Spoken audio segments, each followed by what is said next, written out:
Antara menu yang selalu Aidi masak ialah asam pedas. Dalam seminggu tu kalau tak makan rasa tak lengkap. So apa kata hari ni kita masak asam pedas ikan tenggiri. Kalau Aidi suka kuah dia pekat-pekat. Makan dengan nasi pun dah sedap, makan dengan roti canai lagilah padu. Kisah dia korang masukkan cili kering yang telah direbus dalam satu genggam macam tu, 5 biji bawang kecil, 4 ulas bawang putih, 1 inci halia dan juga kunyit hidup. Lepas tu nak lagi sedap korang tambahkan sedikit belacan. Lepas tu korang tambahkan air bagi senang blend, and then korang kisarkan. Asam pedas kita sedap, kita tambahkan sedikit halba. Tambahkan 1 batang serai ketuk. Korang masak sekejap sampai halba tu meletup-letup. Lepas tu bolehlah korang masukkan bahan kisar kita tadi. Korang tumiskan dia sampai naik bau. Lepas tu pecah minyak. Lepas tu bolehlah masukkan ikan tenggiri.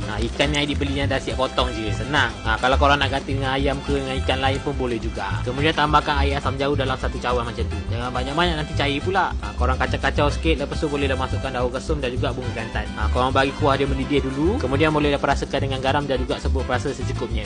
Time ni kalau korang rasa kurang masam, boleh tambah asam jawi. Kalau kurang masin, boleh tambah garam, okey? Lepas tu bolehlah masukkan bendin dan juga tomato. Masakkan lagi 3 ke 4 minit macam tu, dah siap dah kita punya asam pedas ikan tenggiri. Okey, untuk roti canai pula Aidi gunakan daripada jenama Tisha. Lembut sampai ke hati. Ni produk frozen. Kalau nak lagi senang, korang letak dia dalam pinggan ni banyak-banyak. Lepas tu korang masukkan dalam microwave, setkan suhu dia paling tinggi dan masakkan dia dalam 1 minit je. Lepas tu siap dah.